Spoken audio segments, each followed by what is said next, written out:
দেখুন, সন্ত্রাসবাদ খতম করতে ভারতীয় সেনার অপারেশন সিঁদুর, আর ভারতের পাশে বিশ্বের বহু দেশ। আর উল্টো দিকে পাকিস্তানের অবস্থা দেখুন, পাকিস্তানে বইছে সরকার বিরোধী হাওয়া। প্রেসিডেন্টের মেয়ের কনভয়েই হামলা, করাচিতে সেনা কনভয়ে বিস্ফোরণ, মৃত অন্তত 32। এর সঙ্গে আবার আছে জঙ্গি হানা। যে পাকিস্তান জঙ্গিদের কোলের ছেলে করে রাখে, সেই পাকিস্তানেই 2024 সালে জঙ্গি হানায় মৃত্যু হয়েছে 2500-এরও বেশি। চাঞ্চল্যকর রিপোর্ট মার্কিন সংস্থার।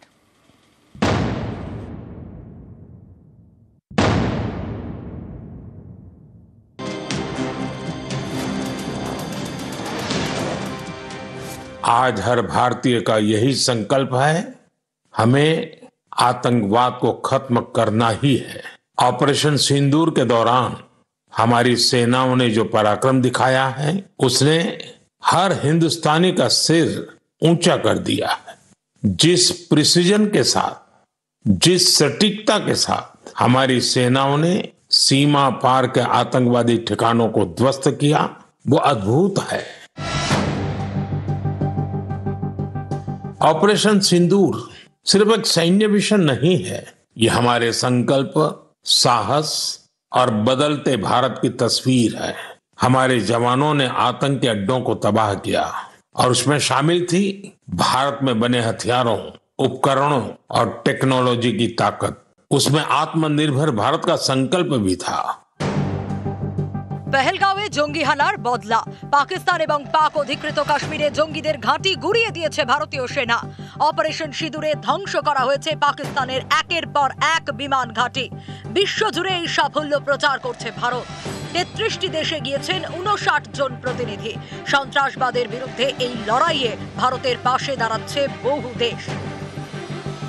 জঙ্গিদের মদতদাতা পাকিস্তানের বিরুদ্ধে বিশ্বে প্রচার করছে ভারত।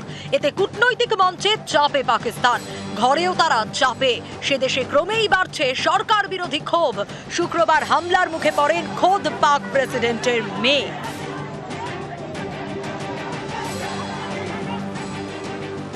পাকিস্তানের প্রেসিডেন্ট আসিফ আলী জরদারি, তার মেয়ে আসিফা ভুট্টো পাকিস্তান পিপলস পার্টির সাংসদ। করাচি থেকে নওয়াবশাহ যাওয়ার পথে তার কনভয়ে লাঠি পাথর নিয়ে হামলা চালানো হয়। সিন্ধু নদের উপর সরকারি প্রকল্পের বিরোধিতায় এই হামলা চালান স্থানীয়রা। করাচিতে পাক সেনার কনভয়ে বিস্ফোরণ, নিহত কমপক্ষে 32, জখম বহু। করাচি কোয়েটা হাইওয়েতে সেনা কনভয় যাওয়ার সময় বিস্ফোরণ ঘটে। পাক সেনাবাহিনীর বাস সহ 3টি গাড়ি উড়ে যায়। এই বাসে সেনা জওয়ানদের পরিবারের সদস্যরা ছিলেন।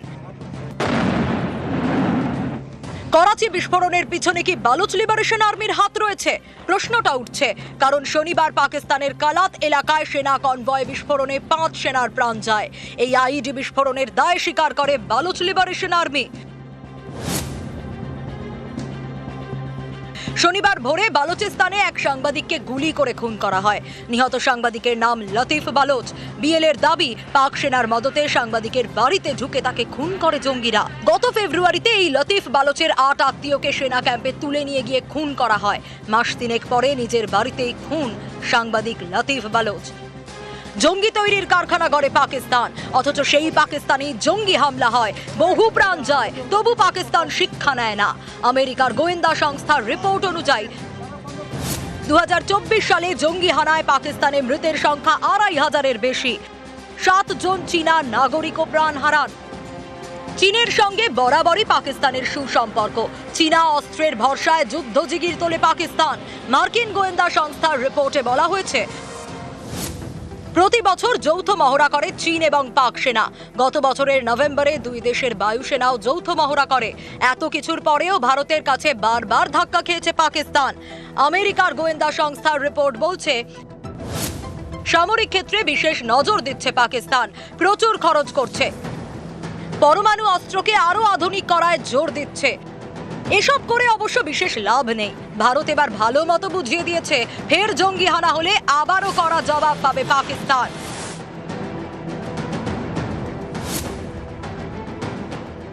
कोई भी न्यूक्लियर ब्लैकमेल भारत नहीं सहेगा। न्यूक्लियर ब्लैकमेल की आड़ में पनप रहे आतंकी ठिकानों पर भारत सटीक और निर्णायक प्रहार करेगा। নিউজ 18 বাংলা।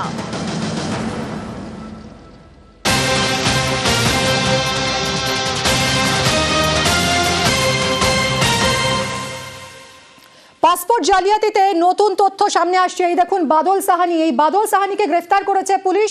পাসপোর্ট জালিয়াতিতে ধৃত এই বাদল সাহানি। কে এই বাদল সাহানি? টাকা নিয়ে ভুয়ো বার্থ সার্টিফিকেট তৈরি করতে এই ব্যক্তি। গোসাবার পাঠানখালী পঞ্চায়েতের চুক্তিভিত্তিক কর্মী। কিভাবে সেই জালিয়াতিতে যুক্ত আরো বিশদে জানবো। আমাদের প্রতিনিধি রৌনক রয়েছেন সঙ্গে। রৌনক, কিভাবে কাজ করতো এই ব্যক্তি?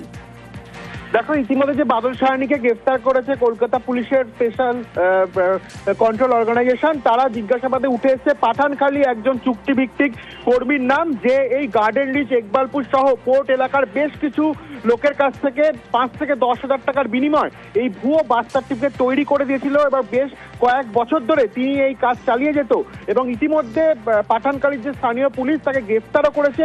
তাকে এবার নিজেদের হেফাজতে নিয়ে জিজ্ঞাসাবাদ করতে চায় কলকাতা পুলিশের এসপিও, এবং তাকে জিজ্ঞাসাবাদ করে তারা এই তথ্যতেই বিষয় তারা লক্ষ্য রাখছে যে এরকম ভাবে কতজনকে ভুয়ো সার্টিফিকেট তিনি করে দিত এবং প্রায় 5 থেকে 10 হাজার টাকার বিনিময় এই সার্টিফিকেট তিনি করে দিয়েছেন। বিশেষ করে কলকাতার যে পোর্ট এলাকা, সেখানকার এরকম বহু ব্যক্তি পুলিশের স্ক্যানারে রয়েছে যারা পাসপোর্ট করাতে গিয়ে ধরা পড়েছেন এবং সেখানে যে এই ভুয়ো বার্থ সার্টিফিকেট গুলি উঠে এসেছে, সেই সার্টিফিকেট গুলি বেশিরভাগই এই গোসাবার পাঠানখালী গ্রাম পঞ্চায়েতের, এবং এই গোসাবার পাঠানখালী গ্রাম পঞ্চায়েতের একজন চুক্তিভিত্তিক কর্মী কাজ করতেন।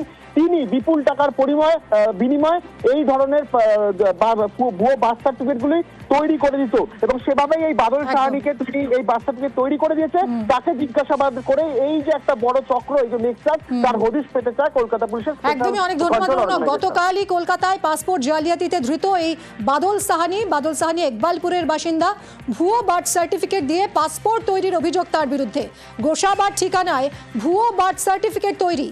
3রা জুন পর্যন্ত পুলিশ হেফাজতের নির্দেশ। নিউজ 18 বাংলায় আমরা আপনাদের দেখিয়েছি এমন অনেক পরিবার রয়েছে যারা বাংলার বাড়ি প্রকল্পের প্রথম কিস্তির টাকা পেয়েছেন, কিন্তু তাও বাড়ি তৈরির কাজ শুরু করতে পারেননি নানা রকম সমস্যায়। নিউজ 18 বাংলায় এই খবর দেখানোর পরই পঞ্চায়েত দফতরের সঙ্গে বৈঠক করলেন মুখ্য সচিব। বাংলার বাড়ি গ্রামীণের কাজের স্ট্যাটাস নিয়ে হলো এই বৈঠক। কি নির্দেশ দিলেন মুখ্য সচিব জানবো। আমার সঙ্গে রয়েছেন সোমরাজ। দেখো, পঞ্চায়েত দপ্তরের সঙ্গে রাজ্যের মুখ্য সচিব মনোজ পান বৈঠক করেছেন বলে নবান্ন সূত্রের খবর। এবং বাংলার বাড়ি গ্রামীণের যে স্ট্যাটাস, অর্থাৎ প্রথম কিস্তির টাকা দেওয়ার পর এখনো পর্যন্ত কত উপভোক্তা বাড়ি তৈরি করলেন না, তা নিয়ে মূলত বৈঠক হয়েছে। গত শনিবারই আমরা দেখিয়েছিলাম যে 72.10% সারা রাজ্য জুড়ে বাংলার বাড়ি গ্রামীণের প্রথম কিস্তির টাকা দেওয়ার পুরো কাজ শেষ করেছে। অর্থাৎ এবং এক একটি জেলায় 30%-এরও বেশি উপভোক্তা তারা প্রথম কিস্তির টাকা দেওয়ার পরেও কাজ পুরোপুরিভাবে শেষ করেনি। শুধু তাই নয়, দক্ষিণ 24 পরগনা জেলায় প্রায় 50% উপভোক্তা তারাও প্রথম কিস্তির টাকা দেওয়ার পরেও মাফিক কাজ শেষ করেনি। যেখানে গত সপ্তাহে মঙ্গলবারই মুখ্যমন্ত্রী মমতা বন্দ্যোপাধ্যায় দ্বিতীয় কিস্তির টাকা দেওয়ার প্রক্রিয়ার আনুষ্ঠানিক সূচনা করেছেন।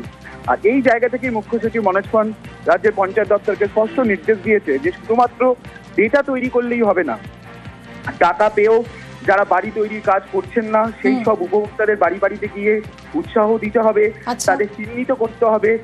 সিমেন্ট, ইট, বালি নিয়ে কোনো সমস্যা হলে ব্লক স্তরে বিডিওদের সেই বিষয়ে সমস্যা দ্রুত মেটাতে হবে এবং ব্লক স্তরে পঞ্চায়েত দপ্তরকে আরো উদ্যোগী হতে হবে, ফিল্ড ওয়ার্ক করতে হবে। অর্থাৎ কেন তারা বাড়ি তৈরি করছেন না টাকা পেয়েও, সেই কারণ খুঁজে বের করতে হবে এবং কারণ খুঁজে বের করে প্রয়োজনীয় পদক্ষেপ নিতে হবে। ইতিমধ্যেই এই নির্দেশ রাজ্যের মুখ্য সচিব মনোজ পান দিয়েছেন। অনেক ধন্যবাদ সোমরাজ।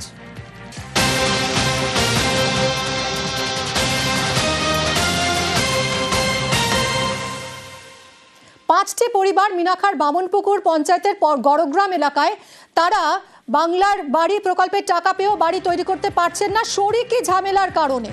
শরিকি ঝামেলায় বাড়ি তৈরিতে বাধা পাচ্ছেন তারা। অনুপম আমাদের প্রতিনিধির সঙ্গে কথা বলবো। অনুপম, একটু বিশদে জানো যে কি ধরনের বাধা আসছে, কেন বাড়ি তৈরি করতে পারছেন না, তারা কি পঞ্চায়েতকে জানিয়েছেন?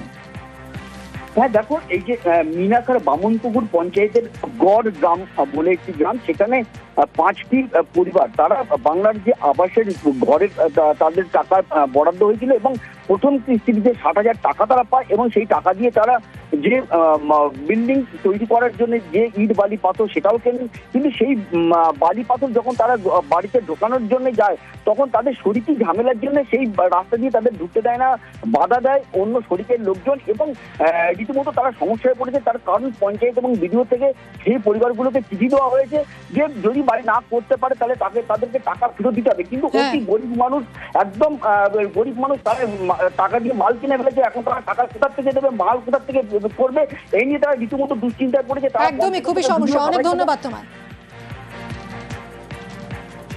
এই 8 শরিকির বাস্তবিটে রাস্তা আছে, এই রাস্তা দিয়ে আমরা চলাচল করি এবং আমাদের রাজ্য সরকারের এমতো অবস্থায় রাজ্য সরকারের ঘর আসে, 5টা ঘর এসে আমার চাচাদের, আমরা সেই ঘর করতে পারছি না। সামনে যারা বসে আছে তারা মানে আটকে দিচ্ছে, মালপত্র কিনে আমাদের মুখের কাছে রাখা আছে, বইতে দিচ্ছে না, ঠেলা করে বসছি, ঠেলা গাড়ি সামনে এমতো অবস্থায় শুয়ে পড়ছি। না স্যার, ঢুকতে দিচ্ছে না ভিতরে। আমরা খুব মানে অসহায় মানুষ, দিন আনি দিন খায়। পঞ্চায়েত আমার দ্বারস্থ হয়েছি, কোনো সুপারিশ পাইনি, এবং পরে বিডিও থেকে আমাদের নোটিশ করেছে যে ঘর না করলে টাকা রিটার্ন করতে হবে, তার পেপার সেই আছে।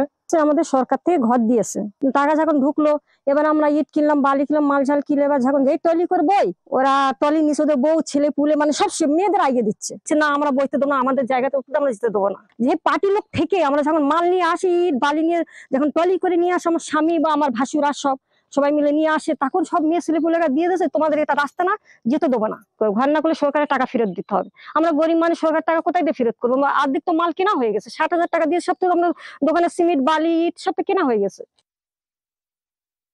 পার্টির লোক থেকে কথা হলো যে এর দরুন বসে আলোচনা হলো যে রাস্তার দরুন আমাদের জায়গা দেবে, রাস্তার যেটুকু আমাদের পঁয়ত্রিশ সম্পত্তি যেটা, তো এই এর দরুন যেটা জায়গা হবে মানে ভাগ হয়ে যেটা সমান যেটা হবে সেটা ওদের কাছে ওরা আমাদের দেবে, বুঝতে পেরেছো? প্রত্যেকে দেবে না দেবে সেটা ওরা জানে। হ্যাঁ, এবার ওরা ইংলিশ আমরা বাড়ি টাড়ি কিছু দিইনি তো, মানে আমাদের মানে এই নিয়ে একটা কেস চলছে, বুঝতে পেরেছো? মানে বিনা অপরাধী কেস, বুঝতে পেরেছো?